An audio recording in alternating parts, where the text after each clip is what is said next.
Hello, everyone. Welcome to a new episode of Uncanny Trek, where we cover the new episode of Star Trek Strange New Worlds. That is Season 3, Episode 6, The Salat Who Ate Its Tail. I'm Bob in Cascadia. That's Matt in the Southland. Matt, how you doing this evening? Doing okay, Bob. How nerdy is it that I know what a salad is? It's, on the one hand, God bless Strange New Worlds for putting Salat in an episode title. On the other hand, yeah, when you see that and you're like, oh, cool. I know what that is. And then you go, oh, God, what have I done with my life? It's Spock's little pet, for those of you who aren't aware, from the animated series. It was also an interesting fake out because I assumed this was going to be another hijinks episode, right? It would involve tippering and more Vulcan stuff. And it's no. In fact, this is an expression that Spock tells V and Kirk later in the episode. This is actually a very important episode, a very important prequel episode. Are you trying to do a William Shatner impersonation? Yeah, it really does sound a bit like William Shatner, because that's who's all up in this episode. In the Salat Who Ate Its Tail, Lieutenant Kirk, with most of the crew of the original series Enterprise, must command a Farragut, crippled by an explosion and attacked by a scavenger vessel, to rescue the Enterprise, which is primarily staffed with the newer characters. What a conundrum. Such a conundrum, Matt. And to begin with, when you put Lieutenant Kirk in the notes, I think that's wrong. Shouldn't he be at least a lieutenant commander? And I looked on Memory Alpha, and as far as I can tell, I think you're right. I think he's just a lieutenant at this point. Suck it. Yeah, you knew better than I did. But I will say this, Bob. I was wrong at first about this episode. I think I even texted you something that can't be put on the air about it. I thought it was lame at first. I didn't really inquire because I was busy. What made you think it was so weak, Matt? It felt like nostalgia baiting, but also it had that nasty Star Wars prequel feel. It had that we got to put everything on the screen. We can't leave anything up to the imagination. It's a bad week for prequelitis, Matt. Alien Earth also premiered, which we thought about covering, and I said, hell no, let's not cover it. It's awful. I'm apparently the only person in America who thinks that. Everybody else loves it. I don't know. See, I'm back at work, Bob, and I tried to watch it before going to bed. I made it through the first episode, but it just gave me nightmares. And when I woke up, I couldn't remember much about it other than there was some character who's kind of like Elon Musk. Yeah, But yeah. it seemed highly copied from other sci-fi I've seen. I described him in a text message to you as, what if Neil Gaiman was Elon Musk? He's also got some. Who's the guy who did Lex Luthor and the Henry Cavill? He's in The Social Network, Jesse Eisenberg. Yeah, it gives me those vibes. It's really bad, listeners. I would say what annoys me about it is this is mild spoilers for Alien Earth. Is not even that it's a derivative of other sci-fi. It's just redoing the first two Alien movies, but on Earth 2 years before the first Alien. What is even the point of that? Isn't that exactly what the prequels were, Bob, in Star Wars? They're the same, Indeed, the it exact is. same It thing is. in A New Hope that happened Yeah, in Phantom Phantom Menace. Menace. What if Anakin also blew up a Death Star-like structure through a vulnerability in its exhaust system? And he was on Tatooine. Indeed, indeed. Yeah, bad Yeah, stuff. it's been rough. It's been very rough. Do you not remember the Wes Anderson X-Men from Alien? I don't find them fun. No, I don't like that. I didn't like them at all. Noah also doesn't like it, although maybe I'm influencing him. But as he put it to me, the problem is that instead of on Alien and Aliens, where you actually have cast of good character actors, in Alien Earth, you just have a bunch of sad Zoomers who are cast to look like people from Alien and Aliens. They're not even playing them. They just visually look like them. It's really frustrating. And they're just all sad Zoomers. They all have trauma. It is rough, Bob. It's not for our demographic. We're going to start sounding like whatever the next evolution of Fox News is going to be. Males complaining about our trauma. In the first episode of Alien Earth, they show big footage from Peter Pan and the movie Ice Age. And I've never seen the movie Ice Age, and I didn't think that Peter Pan stuff was very well done either. It was my awful. nostalgia. It was awful. But people were flipping out they were so happy to see the Ice Age stuff in reviews on Serialized, and it was just, oh, I didn't know that Zoomers have a soft spot for Ice Age. Okay, good for them, I guess. Some of that stuff's moving past our demographic, Bob, or that movie's just like, because when I saw the Ice Age thing, I thought there was a problem with the television. Yes, I said television. It didn't fit. I didn't understand why that was there, but yeah, I get it. And now there's also some weird imagery in the background of several of the scenes. I guess it's supposed to be moving posters, but it's been done better in so many other shows. I do like Noah Hawley. I liked Fargo. I liked Legion. But this is making me confront the reality that all three of these shows are actually bad ideas. Fargo and Legion shouldn't have worked as TV shows. I think Fargo and Legion did work as TV shows. Shouldn't have. They were really dumb ideas. And so, with the third dumb idea, which is, hey, what if you made a prequel to the greatest SF horror cycle of all time and you just did a really bad 8-hour prequel to it? That's a terrible idea, and it's finally catching up to Holly. Well, Bob, we've talked enough about bad sci-fi. Let's talk a little bit about what I would consider pretty good sci-fi, but there are still some things with the prequel. The prequelitis is still there. It still hurts a lot. Prequelitis is strong with this one too, but it's not as, I would say it's not as acute or severe as you would find it in Alien. So I guess to begin with prequelitis stuff, Matt, did you get vague Riker vibes from Vegan Kirk stalking around the Farragut restlessly as the number one? I did, yeah. But it was better than the Kirk that was portrayed in the 2009 before he gets on the Enterprise. Honestly, I don't even remember. Was it he just racing cars and such? Yeah, he was lame. I'd much rather have an anxious Kirk who has some character traits that are human. See, we're not totally lost. Millennial cringe Kirk from 2009 was really bad, whereas Zoomer cringe Kirk from 2025 was pretty good, actually. We're not totally lost to the new trends in culture, Matt. Exactly. That does make me feel a lot better, Bob. I don't know if you thought this or if this played into your feels about acute prequelitis at all, but when we first meet the scavenger ship, when it blows up part of the planet and it messes up the Farragut, did you think we were dealing with a doomsday machine from that famous original series episode at first? I got those vibes, yes, just with the visualization. And this is also at the point in the episode where I texted you thinking, this feels like something from Brainiac. And it just in general in DC Comics. Brainiac stuff felt much later.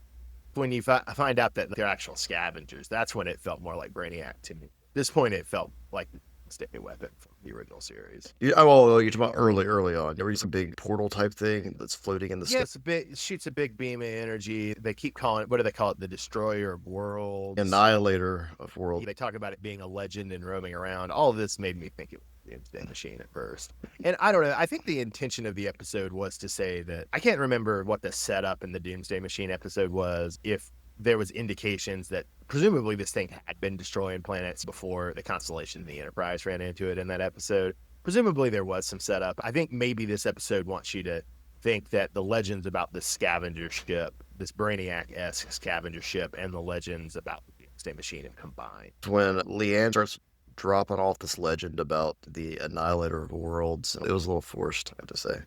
Old Gorn folklore, man. As my Gorn tell me. Old Gordon folklore doesn't cut it. I disagree. I'm all about the old Gorn folklore. No. I want more of it. Matt, are you amused by the continuing awkwardness between Pike and Vegan Kirk? I don't think you remember, but do you remember them in the 2009 film when Pike was? Remember that Bruce Greenwood plays Pike and is sort of disapproving mentor, but I don't remember anything specific about that movie. That's exactly the dynamic they go for.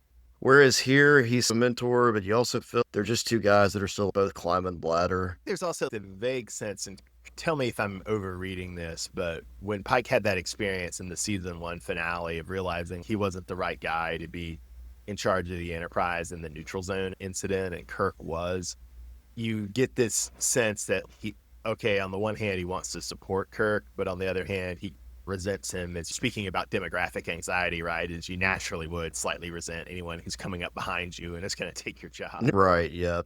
And that's the piece right there. When I was talking about climbing the ladder, that part, you do feel there's some tension built in there of inner political camaraderie. Camaraderie, there's the word I'm looking for. Yeah, it's also just interesting because it's a pretty meta thing of the Strange New World shows anxieties and frustrations about having to be a prequel for the original series, right? Yes. Matt, were you surprised, going back to your summary, were you surprised that this episode split the perspective between the Enterprise and the Farragut? I assumed once all the prequel characters got on the Farragut, it was just going to focus on the prequel characters on the Farragut. I assumed it would just be recover the Enterprise and have a couple scenes with the Enterprise people at the end. That's exactly what I thought was going to happen, and then when it didn't, I think that's what threw me for a loop. This is not the episode I thought it was going to be. But then they threw a doozy on us, and they actually gave us the first adventure of most of the Enterprise crew. Yeah, minus McCoy and Sulu, but yeah, most of the crew. Yeah. And Matt, this is my take on it. So if they actually do a reboot TOS series, or I don't know if reboot would be the right word, but a further adventures of TOS series after this, if they actually do it, this episode is going to seem a little bit weird. And if they don't do an original series show after this, then this episode is cool. Does that seem reasonable to you? They've already dropped around the term of this is like a backdoor pilot. Thank you. That's the term I should have used, but I wasn't thinking about Or, using it. But if this is a backdoor pilot for another original series, that's a little lame. I'm hoping that's not what we're seeing here. This is one moment where we can see them all together. Okay, let's move on. Let's go back and do more Strange New World stuff. It's also funny that this Strange New Worlds itself is a show that started in a backdoor pilot in the sense season 2 of Discovery was a backdoor pilot for this whole show. And so there is something, even though I don't want this to be a backdoor pilot, there is funny about the endless chain of backdoor pilots going down the line. God, I feel so awful now, Bob, because I was going to town last night. For some reason, I was raging on Sex and the City, doing because there's another show, a sequel to that show. And just like that. Thank God you know the name of it. I only know it because Max is pumping it incessantly at me. Speaking of being in an older demographic. Sarah Jessica Parker last night on one of the news shows or whatever was talking about she was going to go for a spinoff of that show. And I was like, no, Sarah Jessica Parker, you are not allowed to do that. You can do spinoff of a spinoff of a spinoff. It's not allowed. And now here I am with my own Star Trek, Bob, and you just showed me that, oh, that's exactly what they're doing. There was a prequel to Sex and the City, I think on CW too, right? Diaries. They could have their own streaming service. This is the only revival, the 2 Sex and the City movies, right? That's correct. Those are more Obama era, right? Definitely, for sure. And so this is the first, not counting the Carrie Diaries, which was probably the first Trump administration. This is the first Sex and the City thing in the Trump era, right? Because it's 3 seasons deep. Right, yeah. Yeah, which was also a thing I'd never heard of it, and then HBO Max starts pushing this 3-season Sex and the City spinoff at me, and I was just whoa. Bob's like, what am I missing? And nothing against Sex and the City, but it's not for me. I've only watched a couple episodes. Oh, I agree. I've not watched the majority of the new stuff after the films. I'm going to make the classic male chauvinist complaint and say there was not enough sex and there was not enough of the city in the show. I wanted sex and I wanted the city, and I didn't feel like I got either. So are they dealing with the fact that Trump is Mr. Big is Trump at all? Do you know if they're dealing with that at all? I don't think so, Bob. Honestly, I think I've watched a couple of the episodes, and the characters have changed too much, but that's probably just the writing itself has changed. Okay. Yeah, I just think it's funny that I presume most everybody involved in Sex and the City and just like that are just pretty basic issue Hollywood libs. And so I think it's funny that they had this critical but celebratory version of Donald Trump, and now Donald Trump is the president who's the nightmare of a Hollywood. And so how the show deals with that, I'm just curious how it does. It's one thing that I don't know if you know, Mr. Big dies in the very first episode. Oh, so that's how they deal with it. Okay, that's what I was trying to. Okay, that's what you're asking. I thought everybody knew that, but apparently not. My bad. Not old Bob here, who's never watched a minute of And Just Like That. Like I said, Bob, you don't know what you're missing. You also just get, I think, some interesting confirmation about Paleo, right? We speculated last episode about how much does Paleo actually believe in evil, and how much is she actually scared of these parasites versus how much is she just playing up for Ortegas' brother's documentary camera. And I think it turns out that Paleo just is really dramatic. Apparently being functionally immortal doesn't dull your sense for drama. She's running around yelling that the engineering is a bad place to be right now unless you're fond of choking to death on your own blood. Later, she's showing her nostalgia collection to Mabinga, including a cat clock, and when the cuteness of it wears off, the clock gets kind of creepy. The whole thing, Bob, with her quarters and it being this giant quarters, all this nostalgia type stuff from probably a lot of it was from the 70s and 80s, I think. You had her with an Andy Warhol painting. And although, Matt, she does explicit violence to you and talking about her regret that she lived through the 80s. Yeah, that is true. She did say that. But you have all this nostalgia. And then she pulls out all the phones. The whole scene with the phones, Bob. What was your take? Did you think this plot point of running copper wire all over the Enterprise? On the one hand, the show has maybe used Pelia's presence as an excuse to slightly overdo the late 20th century nostalgia.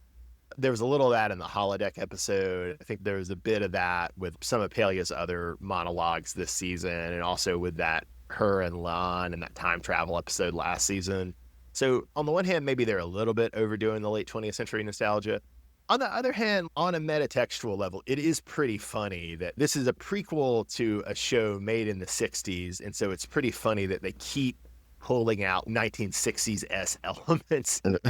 The show they're making that's a prequel to a show that was made but not set in the 60s. Yeah, I'm good with it. Another thing, we see Vegan Kirk give Scotty permission to cut corners, which on the one hand, this is Kirk still figuring out his deal, right? He's telling Scotty to cut too many corners and it's not going to work. But it's also just funny of thinking of this as Kirk opening Pandora's box and having to deal with Scotty cutting corners for 2 more decades of their careers. I like that. And he started it.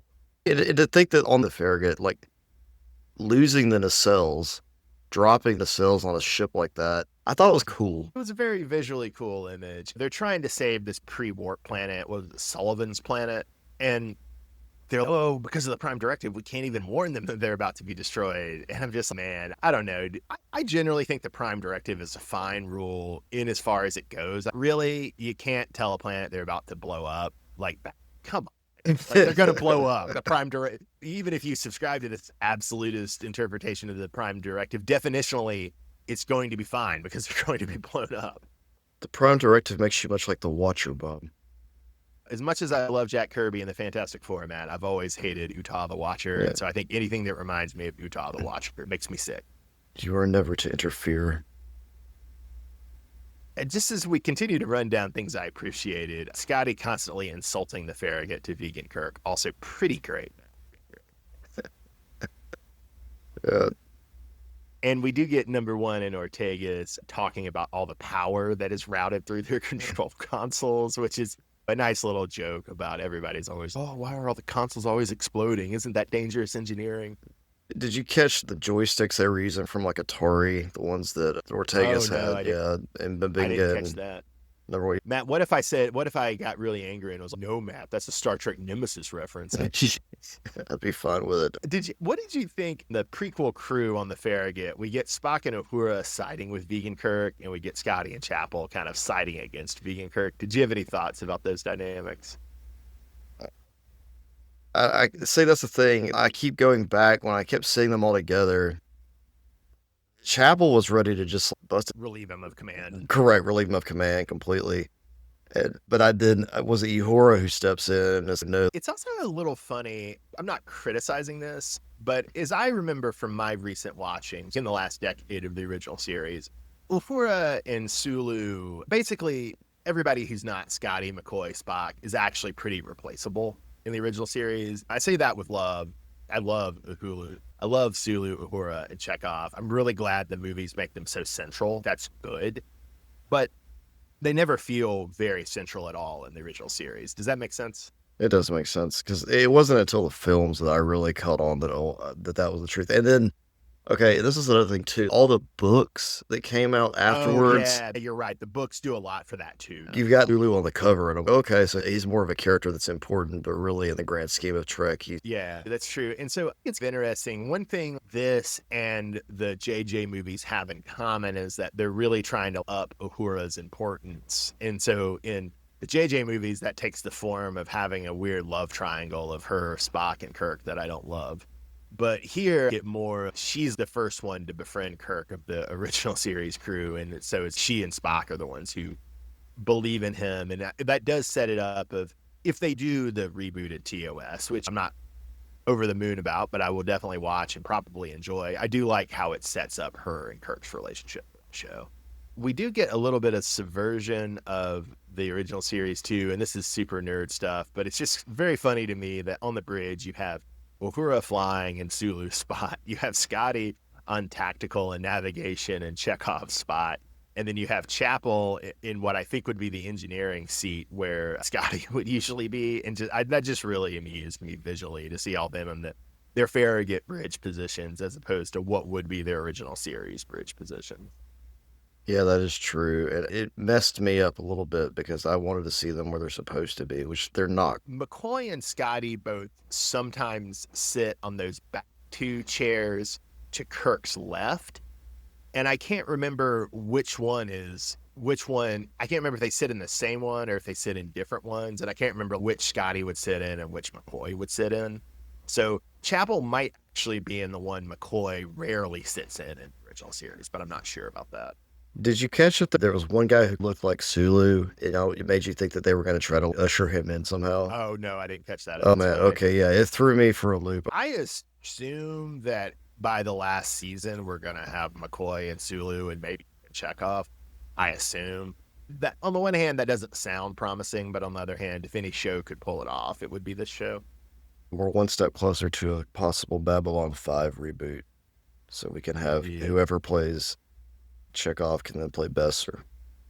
That would be somewhat amusing. I really don't want to watch a Babylon 5 reboot, especially not a 20 episode season one, and especially not written by JMS. I wish him a long and happy life, but I hope they don't reboot Babylon 5 until after he's dead. I agree. I'd like to see a different writer's take on the property, see what they would do with it differently. Last episode, I was saying very hateful things about John Scalzi. And then this episode, I have to carefully calibrate it. Yeah, JMS has done a lot of really awful stuff. The last Babylon 5 cartoon movie, the Spider-Man Totem arc in the early 2000s, the 9/11 Spider-Man issue, Mephisto taking Spider-Man's marriage. JMS, he wrote the worst Batgirl issue I've ever read. JMS has done some awful stuff, but I don't actually wish ill on him as a person, unlike John Scalzi. Well, Bob, they find out that these scavengers are actually this group of scientists who left Earth to 21st century Earth. Did you find that picture to be horribly photoshopped? I didn't really focus on it that much, but it was interesting to just do the whole thing of these scavengers. It's definitely a parallel to Starfleet. This is maybe being a little reductive, but I just love when the U.S. flag shows up and it's a sign of evil, which it was here. Well, it's just interesting, too, that they went from, there were, what, 8 or 9 people in the photo, and then 7,000. Yes, it was from 9 people to 7,000, so it's almost like blew up an entire civilization. Indeed. And I did think it was interesting how they did that in this episode of, on the one hand, what it seems what Kirk did was eminently justifiable and he had no other choice, right? But on the other hand, it's just, that is such an atrocious cost of lives, right? Oh, it is. And it was justifiable. And it's interesting the way it's framed because when he shoots the torpedo and it blows up the scavenger, everybody's cheering for just a moment. And he gets relaxed in the seat. And then Spock ruins it. Yeah, and Spock ruins it by scanning and telling everybody, no, there's all these bodies. And then it all comes together and clicks at that moment. That's powerful stuff. That's stuff I like about Trek. It's a very good episode of Trek, for sure. Two other small things. I like that Admiral April hates vegan Kirk. That makes me laugh. And I also have to say, at the risk of veering too much into prequelitis, if they do this reimagined original series, I would be very curious to see Captain Burrell show up and encounter vegan Kirk once he's actually in command of the Enterprise. That would be very interesting. Okay. Although I guess one could argue that it's a little absurd that vegan Jim Kirk always has a Vulcan friend. He's gone from playing three-dimensional chess with Captain Varel to playing three-dimensional chess with his Vulcan first officer. So that's maybe a little meh, but it doesn't bother me. And I'm very curious to see a little bit more of Varel and Kirk's relationship. Would you say it's a little on the nose? It is potentially on the ear tip, Matt, on the ear tip. On the tip of the ear there. Who was your character this week? Oh, man, Bob, I'm going with Kirk just because I'm just going to be basic. I'm sorry. That's fair. This was his episode. I'm going to give it to Pelia just because I feel like this actually clarifies her character a lot more for us. This stuff was definitely present for her before, but in this episode, it's okay, this is fully just her personality. Okay, that's good to know. In a way, I wish they'd done this a little earlier for her. It might have helped solidify the character a little more. Not that I have, just no way, maybe it would have worked a little better like in season 2. at least for her part. Well, Bob, reactions of the week. Surprised that I saw a few negative reviews on Serialized, but they were pretty fair and reasonably expressed. And so none that I felt like highlighting or making fun of, really. I do, like, in a way, I should hate this because it's such ridiculous prequelitis and so similar to what the Star Wars prequels and Alien Earth are doing. But on the other hand, it's executed better. That's somewhat subjective, I grant, but it's executed better, so I don't hate it. I will say I did note among several serialized reviewers, I call Paul Wesley Kirk Vegan Kirk because alt-right people were calling him that after the season 1 finale, and I thought it was really funny. Nothing against vegans and nothing against Paul Wesley. I just thought it was funny. But I found an alternate nickname for him. People in several reviews were calling him, instead of James T. Kirk, they were calling it, or James Tiberius Kirk, they were calling him James Trauma Kirk. Oh, James Trauma. Yeah, that made me laugh, I have to admit. Straight out of Discovery. Yeah, it really should have been James Trauma Kirk on Discovery instead of Spock. That would have fit the tone better, wouldn't it? I don't think I'm going to switch to James Trauma Kirk because that's 3 syllables. I really think that's a funny nickname. Before we go, Bob, I want to go back to one thing you just mentioned about prequels. What is it about this, about Trek, that does this prequel thing better than Star Wars? Is it that it's a slower drip with the characters and they don't just throw them all together very quickly? Because think about how long we've known this version of Kirk, how long we've known this version of Spock. We've seen a completely different light in the same role, but with different captains, different ships and stuff. What are your thoughts on that? Is that why this works so much better than when in Star Wars, where they try to shove everything in your face all the time? Yeah, Matt, I'm going to have to confess an infidelity to you. I have another friend named Matt, and I also discuss science fiction with him. Podcast with him. We were having breakfast and talking. Because of my ravings, he started watching Strange New Worlds. I think he's not totally caught up, but he's close to being caught up. He started from the beginning a month or so ago, and he really likes it. He's a little more critical of it than we are. And I think he's not wrong to be critical of it, but he likes Star Trek, but he's not a huge, deep cut Star Trek head. So he's also the one who made that comparison of this show to Community, which is on the one hand exactly right, but on the other hand, I hate it and I resent it. He was making the point to me, and I think he's exactly right, that partially what you said is right, and partially it's just the difference between a movie franchise and a TV franchise. Even though Star Trek has movies and Star Wars now has TV shows, Star Wars is still a movie franchise and Star Trek is still a TV franchise at their heart, right? And it's also a difference, as he was putting it, between Star Wars. I mean, it maybe doesn't have to be, but it basically always has to this point been Joseph Campbell, hero's journey, adventure narratives, mythology, revealing the essence of the hero.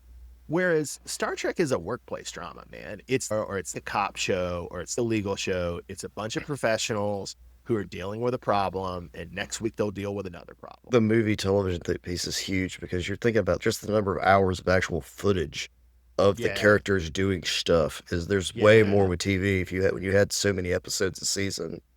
And then back in the day, you had to advertise it like way better. Well, and if you think of the basic dilemma of prequels and sequels, is they need to give you the same thing as the original, but they need to give it to you in a slightly different, slightly bigger, slightly originary way. And that's a lot easier to do in Star Trek because Star Trek can be almost anything. As Strange New Worlds is showing, it can be a musical, it can be a screwball comedy, it can be a really dark, people dying in space, moral dilemma thing, explore a strange new planet, be almost anything. So there's more to repeat, like you're saying, and then there's also a better field across which you can repeat, where the feeling you get from Empire Strikes Back and Return of the Jedi, you basically have to redo that in the prequels and the sequel trilogies and in the Disney miniseries, and it's boring and it's bad. And I think the answer would be to find a way, he and I were talking about this, would be to find a way to make what's a workplace drama, what's a procedural for Star Wars, right? Do you just focus on Ashoka as a Jedi Knight going around solving problems? Do you just focus on the fighter squad? Something where you get away from the universe-shaking adventures and you get to something that's more procedural. I think that would be the secret to making Star Wars prequels, and just in general, Disney Star Wars suck a lot less. I agree with that, Bob. Do you remember back in the infancy of the internet They had this cops version called Troops, and it was stormtroopers. Like, Oh, there funny. was cops on Tatooine. Oh, that's hilarious. I'm trying to think of other workspace dramas for Star Wars. The X-Wing novels I really liked as a kid sort of did that, but they were also still in the very high adventure, galaxy-shaking adventures. And the better moments of Clone Wars and Mandalorian and Ashoka are going in that direction, but I don't feel like they've realized it. You should just treat Ashoka as a wandering samurai. Join us next week, listeners. We are looking forward. I think we've got, what, 4 more episodes of this? 4 more, Bob. 10 episode 4 more. season. 10 episode season, baby. All right. Well, this has been Uncanny Treks Cover Strange New Worlds. I'm Bob in Cascadia. That's Matt in the Southland. Have a great night, everybody. Thanks for listening.